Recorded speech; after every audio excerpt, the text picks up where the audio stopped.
नमस्कार। मैं हूं गजानन वर्मा। कक्षा 12 के लिए विषय अनिवार्य हिंदी, पुस्तक संवाद सेतु, पाठ संख्या 9, विविध क्षेत्रों में पत्रकारिता। आज हम पाठ संख्या 9 के अंदर पार्ट 3 पढ़ेंगे, फिल्म पत्रकारिता। देखिएगा, ये जो फिल्म पत्रकारिता है, ये फिल्मों के बारे में पहले लोगों में रुचि नहीं थी, फिल्में देखते नहीं थे, फिल्म की जानकारी नहीं थी। कोई भी व्यक्ति फिल्मों में नहीं आना चाहते थे क्योंकि नई टेक्नोलॉजी थी, इसलिए लोगों का ध्यान इधर नहीं था।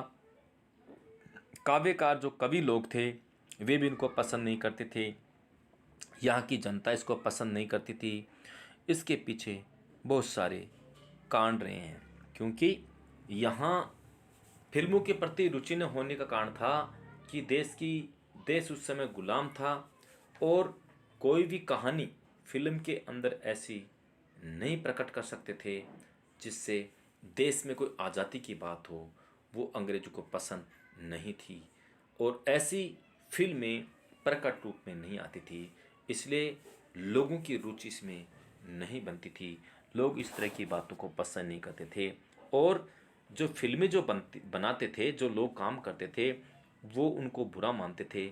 यहाँ तक कवि लोग भी इसको भोंडा, बुरा प्रदर्शन मानते थे, एक मतलब बुरा मानते थे। कोई लोग फिल्मों में जाना पसंद नहीं करते थे क्योंकि उस समय महात्मा गांधी का नाम, नेहरू, तिलक, इनका नाम लेना भी बड़ा मुश्किल माना जाता था। किसी फिल्म का अन्य नाम निकालना भी बड़ा मुश्किल था क्योंकि उस समय अंग्रेज़ों का सेंसर बोर्ड ही होता था और कोई भी बात अंग्रेज़ों के खिलाफ नहीं हो पाती थी। ऐसी स्थिति में जो फिल्में बनती थी उसके अंदर कोई ऐसी बात प्रकट नहीं होती थी जिसमें कोई देश सेवा की, देश की कोई बात आई, क्योंकि कोई भी बात अंग्रेज़ों के खिलाफ नहीं होनी चाहिए थी। लेकिन धीरे धीरे इनका जब प्रसार प्रसार हुआ, इसके अंदर अनेक प्रकार के फिल्मी पोस्टर छपने लगे। शुरुआत में साप्ताहिक, मासिक, पाक्षिक इस तरह छपते थे, फिर उसके बाद धीरे धीरे धीरे धीरे धीरे प्रतिदिन छपने लगे। आज क्या है, अनेक प्रकार के पत्र पत्रिकाएं हैं, उनमें क्या है कि फिल्मी पोस्टर छपते हैं, फिल्मी जो चीज़ें छपती है, जिसके कारण क्या है कि लोगों में फिल्मों के प्रति रुचि बढ़े। उस ज़माने में तो इनको पकड़ पकड़ करके ले जाते थे जो फिल्मों में नहीं जाना चाहते थे, लेकिन आज इनका क्रेज, इनका काम बहुत कठिन हो गया है। एक टैलेंट व्यक्ति को भी वहाँ पहुँचने में बहुत सारे समस्याओं का सामना करना पड़ता है। जो वहाँ के सरताज बैठे हैं, बादशाह बैठे हैं, जो कि फिल्म इंडस्ट्री को संभालते हैं, हर किसी को इंटर नहीं करने देते। वो अपना साम्राज्य विस्तार करके रखते हैं, किसी दूसरे का आगमन वो बर्दाश्त नहीं करते हैं। लेकिन देखेगा, ये जो फिल्म जिसके बारे में हम कह सकते हैं फिल्म पत्रकारिता ज़्यादा पुरानी नहीं है, ये इसका इतिहास ज़्यादा पुराना नहीं है, क्योंकि फिल्मों का विकास ही ज़्यादा पुराना नहीं है, तो फिल्म पत्रकारिता ज़्यादा पुरानी कैसे हो सकती है। तो देखिएगा, अब हम पढ़ रहे हैं फिल्म पत्रकारिता। फिल्मों का इतिहास अधिक पुराना नहीं है, उसी प्रकार फिल्मी पत्रकारिता का इतिहास भी पुराना नहीं है। हिंदी के फिल्मी पत्र कलकत्ता से भी निकलते हैं और बम्बई से भी, परंतु अग्रणी होने का काम दिल्ली को है। कहने का मतलब फिल्म पत्रकारिता बम्बई से भी छपती है और दिल्ली से भी छपती है, लेकिन आगे का जो काम है ज़्यादा अग्रणी इसमें दिल्ली हो गई है। दिल्ली फिल्म पत्रकारिता में ज़्यादा अग्रणी है। 1931 में बम्बई की 1931 में बम्बई की इंपीरियल कंपनी ने आलम आरा का निर्माण करके लोगों चौंका दिया। लोगों को आलम आरा जो फिल्म थी वो बना करके लोगों को चौंका दिया। सिनेमा के गूंगे कलाकार बोलने लगे और गाने लगे। ऐसा माना जाता है कि आलम आरा जो बोलती फिल्म है, पहली जो फिल्म बनी थी, हमारे भारत की पहली फिल्म बनी थी राजा हरिश्चंद्र, लेकिन वो गूंगी थी, उसमें सिर्फ मात्र चित्र दिखते थे। पहले जो फिल्में बनी गूंगी थी, वो बोल नहीं पाती थी, गूंगी फिल्म थी, उसमें चित्र दिखते थे लेकिन आवाज़ नहीं थी। लेकिन आलम आरा वह पहली फिल्म है जो भारत की पहली बोलती फिल्म, अर्थात उसमें चित्रों के साथ में आवाज़ का सामंजस्य भी था। इसीलिए क्या है कि गूंगे कलाकार बोलने लगे, इसलिए कहा है। अब देखिएगा, कलाकार बोलने लगे और गाने लगे। इस जादू को देखकर पढ़े लिखे समाज पर भी सिनेमा का जादू चल गया। लोगों में फिल्मों के बारे में, उनमें कार्य करने वालों के विषय में जानने की उत्सुकता जागृत हुई। इसको दिल्ली के कुछ जागरूक लोगों ने अनुभव करके ही 1932 में दिल्ली से रंगभूमि का प्रकाशन किया। हिंदी की इस प्रथम फिल्मी पत्रिकारिता के संपादक श्री लेखराम थे। इस फिल्मी पत्रिकारिता के जो पहले व्यक्ति थे, संपादक कौन थे? लेखराम थे। ये साप्ताहिक थी और इसका मूल्य 2 पैसे था। श्री रामचंद्र तिवारी ने हिंदी की पहली पत्रिका नव चित्रपट को माना है, जो 1932 में दिल्ली से प्रकाशित हुई। देखिएगा, पहले जो पत्रिकाएं छपती थी, ये साप्ताहिक छपती थी, पाक्षिक छपती थी, ऐसे ज़्यादा समय में छपती थी, अर्थात उनको छापने में ज़्यादा समय लगता था। किंतु आज देखिएगा कि बहुत सारे पत्रिकाएं ऐसे हैं जो साप्ताहिक छपती होगी, बाकी प्रतिदिन छपने वाले पत्रिकाएं छपती हैं। स्वाधीनता से पूर्व हिंदी के प्राय सभी दैनिक स्वाधीनता आंदोलन को सक्रिय सहयोग दे रहे हैं। वैसे भी तब तक शिक्षित एवं बुद्धिजीवी वर्ग फिल्मों और फिल्म वालों को हे दृष्टि से देखता था। क्या समझे? स्वाधीनता की जब बात करते हैं, स्वाधीनता आंदोलन चल रहा था, उस समय बुद्धिजीवी शिक्षित वर्ग जितने सारे थे, इन फिल्मों को है दृष्टि से देखते थे। कारण, क्योंकि ये जितनी सारी फिल्में थी, स्वाधीनता आंदोलन में सक्रिय भूमिका नहीं निभा रहे थे। क्योंकि किसी भी फिल्म की जब स्टोरी बनती थी, कहानी बनती थी, उसकी पटकथा तैयार होती थी, तो उसके अंदर ऐसी बातें नहीं लिख सकते थे, ऐसी बातें प्रकट नहीं कर सकते थे जिसके अंदर स्वाधीन की बातें हो, स्वाधीनता की बातें हो। ये स्वाधीनता की बातें करने का अर्थ हो गया अंग्रेजों की खिलाफत करना। इसीलिए सेंसर बोर्ड भी अंग्रेजों का था। ऐसी बातें प्रकट नहीं होती थी जो कि अंग्रेजों के खिलाफ हो। तो ऐसी स्थिति के अंदर फिल्में नहीं चल पा रही थी, क्योंकि फिल्में ऐसी थी जो कि अंग्रेजों की कठपुतली बन करके रह रही थी। अंग्रेजों के खिलाफ एक पॉइंट भी नहीं था। किसी फिल्म हॉल के, पिक्चर हॉल के बाहर महात्मा गांधी, नेहरू की फोटो लगाना भी गलत माना जाता था। वो मानते थे कहीं हंगामा न हो जाए। तो ऐसी स्थिति में ये सब व्यवस्था करना मुश्किल था, क्योंकि उस समय फिल्में चालू हुई थी, लोग उनको घृणा की दृष्टि से देखते थे और उसको मनोरंजन का सबसे घटिया साधन मानते थे फिल्मों को, क्योंकि उस समय व्यवस्था अलग तरह की थी। यह देख भी रहा कि हिंदी के साहित्यिक वर्ग की दृष्टि में सिनेमा घटिया मनोरंजन का साधन था। प्रत्यक्ष रूप में भारतीय फिल्में राष्ट्रीय आंदोलन को सहयोग नहीं दे पा रही थी। फिल्म बनाने वालों के लिए ऐसा कर पाना संभव ही नहीं था।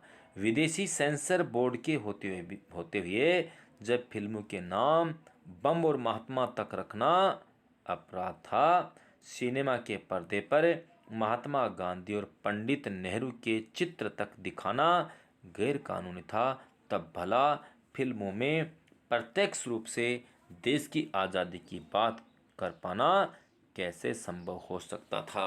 अरे भाई, बात उभर करके आती है कि फिल्मों को लोग इसलिए पसंद नहीं कर रहे थे कि फिल्मों के अंदर आज़ादी संबंधित कोई टॉपिक नहीं आता था, कोई पॉइंट नहीं आता था, क्योंकि उस समय अंग्रेजों का सेंसर बोर्ड था। ऐसी स्थिति में उनके विरोध में कुछ भी नहीं हो सकता था। जैसे बम है, अन्य चीज़ें, फिल्मों के नाम भी कोई ऐसे नहीं रख सकते थे जिसके कारण उनकी व्यवस्था में कोई दखलंदाजी हो। साथ में महात्मा गांधी और पंडित नेहरू की फ़ोटो भी फिल्मों के बाहर नहीं लगा सकते थे। वो मानते थे इसके कारण कोई व्यवस्था न बिगड़ जाए। इतना जो कठोर अनुशासन था, इतनी कठोर व्यवस्था थी, जिसके अंदर उनका विरोध नहीं कर पाते थे, तो फिल्में आगे कैसे बढ़ेगी, फिल्मों के प्रति लोगों में कैसे एक इच्छा जागृत होगी। इस सत्य के बावजूद प्रत्यक्ष रूप से सिनेमा ने जन जागरण में अपनी भूमिका अदा की।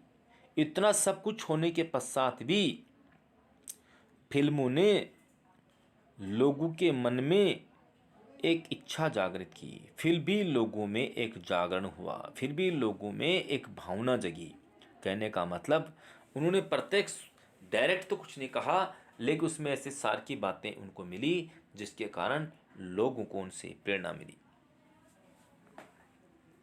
हाँ, अमर ज्योति, वहाँ बरांडी की बोतल, पड़ोसी जमींदार, अपना घर, जमीन, सिकंदर और राम शास्त्री, नया तराना आदि वे फिल्में थी जिन्होंने दर्शकों को देश के प्रति प्यार जागृत किया और देखने वालों को सांप्रदायिक एकता, अन्याय का विरोध तथा भारतीयता के प्रति श्रद्धा रखने की प्रेरणा प्रदान की। अभी जो फिल्में इस पाठ में दे रखी है, फिल्मों के बारे में जानकारी दे रखी है, इन फिल्मों से लोगों में देश के प्रति क्या व्यवस्था होनी चाहिए, दर्शकों में क्या भावना होनी चाहिए, ये इच्छा इन फिल्मों को देखने से जगी। इन फिल्मों को देखने से उनके मन में एक नई प्रकार की इच्छा, नई प्रकार की व्यवस्था जागृत हुई। स्वाधीनता से पूर्व मुंबई तथा कोलकाता, स्वाधीनता से पूर्व मुंबई तथा कोलकाता के अंग्रेजी दैनिक तो थोड़े बहुत फिल्म सामग्री देते थे, परंतु हिंदी में विश्वामित्र को छोड़कर अन्य किसी भी प्रमुख दैनिक में फिल्मों की चर्चा नहीं होती थी। ये दे रखे, बम्बई या कोलकाता से जो अंग्रेजी अखबार छपते थे उनमें तो क्या है कि फिल्मों की जानकारी दी जाती थी, बाकी जो अखबार छपते थे उनमें फिल्मों से संबंधित कोई जानकारी नहीं दी जाती थी, क्योंकि उस समय एक नया तरीका था, नया मनोरंजन था, लोगों का ध्यान उधर ज़्यादा नहीं गया। इसलिए दिल्ली और मुंबई में जो अखबार छपते थे उनमें तो फिल्म पत्रकारिता के बारे में चर्चा लिखते थे, बाकी जगह इसका विस्तार नहीं था। आगे दे रखा है, राष्ट्रीय दैनिक पत्रों का रवैया बदला। नवभारत टाइम्स के प्रकाशन से नवभारत टाइम्स ने लगभग आरंभ से ही साप्ताहिक फिल्मी स्तंभ दिया। कहने का मतलब नवभारत टाइम्स है, उसके अंदर क्या किया कि सप्ताह में एक बार फिल्मी पत्रिका उसने छपती थी, जिससे क्या कि अन्य जो पत्रिका है उनको भी इससे प्रेरणा मिले। तो क्या है कि ये क्या है कि नवभारत टाइम्स है, इसके अंदर सप्ताह में एक बार जो फिल्म पत्रकारिता छपती थी। दैनिक हिंदुस्तान ने आरंभ में थोड़ी सामग्री दी, बाद में नियमित रूप से सप्ताह में एक बार एक पृष्ठ फिल्म पर देना आरंभ किया। शुरू में थोड़ी दिक्कत आई, बाद में सप्ताह में एक बार वो देने लगे। इसके बाद में उधर राष्ट्रीय दैनिकों के स्वरूप में आए इस परिवर्तन के फलस्वरूप आज नवजीवन, स्वतंत्र भारत, नव भारत, नई दुनिया आदि अन्य दैनिकों ने भी फिल्मों और फिल्म वालों पर नियमित रूप से टिप्पणियां प्रकाशित करनी शुरू कर दी। ये जो कुछ पत्रिका छपते थे उनमें नहीं है, धीरे धीरे अन्य जो पत्रिकाएं थी, अन्य पत्रिकाएं जो अन्य जगह से निकलते थे उनमें भी क्या है कि समय समय पर अनेक प्रकार के फिल्म पत्रकारिता छपने लगी, जिसके कारण लोगों के अंदर फिल्मों के प्रति रुझान बढ़ा, देश के प्रति लोगों में प्यार, ममता, स्नेह, ये सारी चीज़ें पनपी।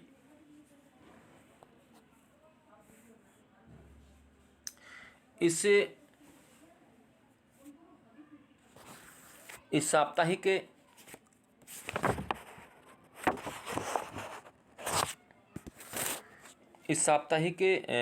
इस परिवर्तित दृष्टि के कई कारण थे। एक तो हिंदी का पाठक अब उस विधा के विषय में आवश्यक ज्ञान प्राप्त करने को उत्सुक था जो उनके मनोरंजन का सर्वप्रिय साधक थी। दूसरे, स्वाधीन भारत में राष्ट्र के नवनिर्माण में सिनेमा ने अपनी भूमिका अदा करनी शुरू कर दी थी। तीसरे, राष्ट्रीय सरकार भी अब सिनेमा के विकास के प्रति प्रयत्नशील थी। 1951 की फिल्म जांच पड़ताल समिति, 1954 में राष्ट्रीय फिल्म पुरस्कारों की स्थापना आदि ने प्रबुद्ध एवं शिक्षित समाज के, प्रबुद्ध किसको बोलते हैं, जागे हुए, और शिक्षित समाज के दृष्टिकोण को बदल डाला। 1954 के अंदर क्या हुआ, अनेक प्रकार के पुरस्कार जब दिए गए तो जो पढ़ा लिखा इंसान था, शिक्षित वर्ग था, उनका जो रवैया था, वो दृष्टिकोण था, वो बदला।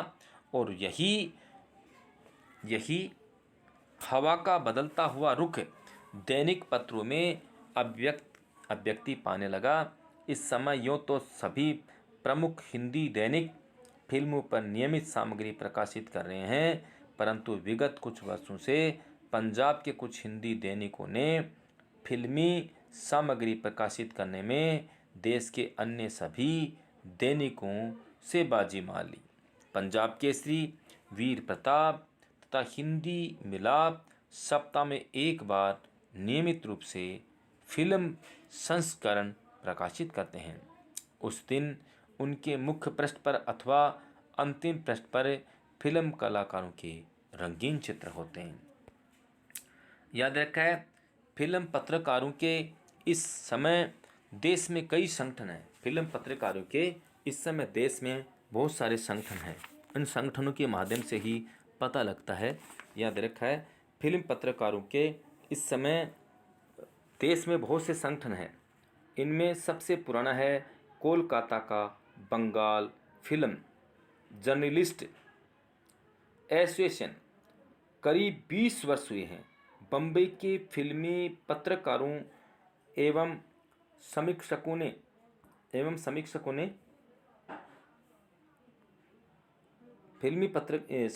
ने बॉम्बे फिल्म जर्नलिस्ट एसोसिएशन स्थापित किया। इस संगठन ने बंगाल के संगठन, इसमें क्या किया, बंगाल के जो संगठन है इसके अंदर, बंगाल का जो संगठन है इसके अंदर किया है।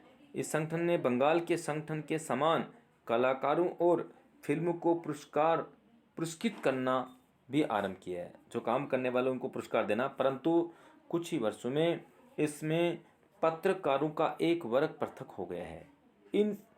इन अलग हुए लोगों ने फिल्म क्रिटिक्स क्लब बनाया, परंतु समय के साथ साथ ये संगठन भी निष्क्रिय हो गया, खत्म हो गया। दूसरे अंतर्राष्ट्रीय फिल्म समारोह के दौरान राजधानी के फिल्मी पत्रकारों को समारोह कवर करने में जब कठिनाई हुई तो उन्होंने भी अपने को संगठित करने का निर्णय किया। 1962 में दिल्ली में फिल्म क्रिटिक्स एसोसिएशन की स्थापना हुई। तब से ये संगठन अभी तक सक्रिय है। 1973 में मुंबई के फिल्म पत्रकारों ने एक बार पुनः अपना संगठन बनाया। अब की बार इसका नाम रखा गया फिल्म जर्नलिस्ट सोसाइटी। ये संस्था काफ़ी कुछ कार्य कर रही है। लखनऊ, कोलकाता, मुंबई, दिल्ली तथा हैदराबाद आदि में जितने भी पत्रकार संगठन हैं उनमें सभी भाषाओं के फिल्म पत्रकारों और समीक्षकों को सदस्यता प्रदान की गई है। भाषा के आधार पर न तो अंग्रेजी के फिल्मी पत्रकारों का कोई संगठन है और न हिंदी के फिल्मी पत्रकारों का। एक जागरूक फिल्म पत्रकार को फिल्म इतिहास के साथ साथ साहित्य, कला, संगीत, चित्रकारी, जनजीवन, नाटक आदि का भी अच्छा ज्ञान होना चाहिए। बिना इस पृष्ठभूमि के वह न तो सही मूल्यांकन कर पाएगा और न अपने पाठकों को उचित दिशा निर्देश दे सकेगा। फिल्म निर्माण कैसे होता है या फिल्म निर्माण कैसे होता है इसका ज्ञान भी अनिवार्य है। उसे कथा और पटकथा का अंतर पता होना चाहिए। क्या तो कथा होती है, क्या कहानी होती है, क्या पटकथा होती है, उसे ज्ञात होना चाहिए कि इंडोर और आउटडोर शूटिंग में कितना फ़र्क है। क्लोजअप और लॉन्ग शॉट किसे कहते हैं। बैंक प्रोजेक्शन तथा सुपर इम्पोजिशन की क्या उपयोगिता है? भारतीय भाषाओं में बन रही फिल्मों की तथा फिल्म बनाने वालों की आर्थिक स्थिति, कलात्मक रुझान, पृष्ठभूमि आदि की आवश्यक जानकारी होनी चाहिए। इतना कुछ ज्ञात होने पर ही अच्छे फिल्मी समीक्षक होने की अपेक्षा की जा सकती है।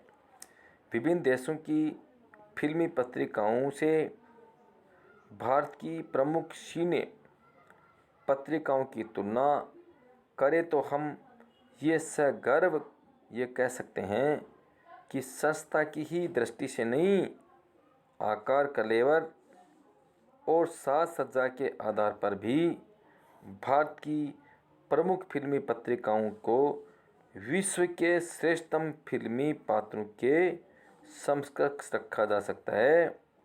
अंग्रेजी फिल्म पत्रों जैसे film fair, star and styles, stardust, film world तथा सिने ब्लिट्स की अमेरिका, रूस, फ्रांस, ब्रिटेन या किसी भी अन्य देश की प्रमुख फिल्म पत्रिकाओं से तुलना कर सकते हैं। ये इस प्रकार से आज आपका पाठ यहीं संपन्न होता है। आज का तीसरा पाठ यहीं संपन्न होता है। पाठ संख्या 4 हम बाद में पढ़ेंगे। Thank you. ओके।